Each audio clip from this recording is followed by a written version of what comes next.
We are at the Les Avocat intervention site in Grenada, and this site is one of the sites where we will be focusing on agroforestry and reforestation, because as you would realize, this is one of the major watersheds that supply water to the south of St. George's, and over the last 20 years or so it is having serious problems with flow in the dry season.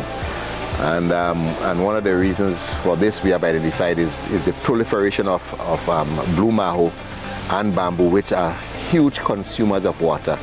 So we are doing a model here to remove the invasive bamboo species, and also blue maho, which is an invasive, was introduced into Grenada, and to replace them with local species like pawdu and other species that do not require so much water, could go through a drought period and still provide the necessary shade, etc., to reduce erosion.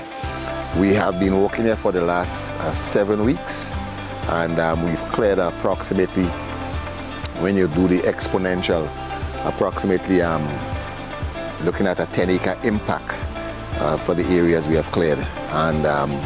And what we have done is cut the bamboos very, very low in the stools, and then repack the cut bamboos above it to keep any light out from the bamboo shoots, which will cause them to die.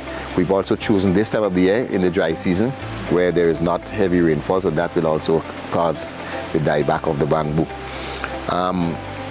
One of the benefits of what we are doing also is the other ILM project in Carriacou, where the logs from this project are being shipped to Carriacou to help with the refencing of farmers' plots and the government estates, etc., in Carriacou, which was devastated from Hurricane Beryl. So we have already started shipping those poles that will be used for fencing. So we are collaborating not just with this local project here in Grenada, but also supporting other projects and the rebuilding efforts in Carriacou with the material that is removed from this site.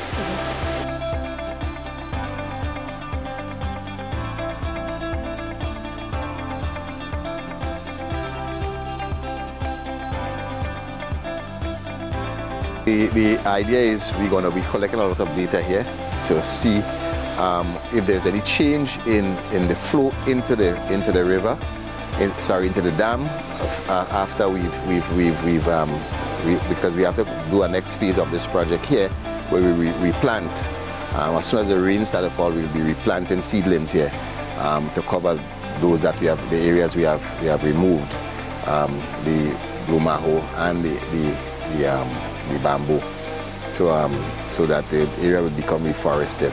Benefit is we hope that, one, it will have a continuous supply of water in the dry season, so there would not be any large amount of valve regulations.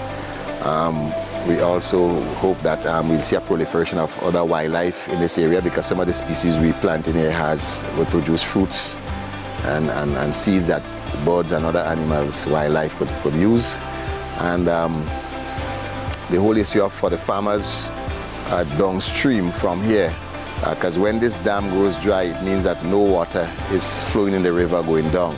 So we hope those farmers will then have water also to use for irrigation purposes and to continue their crop production for their livelihoods.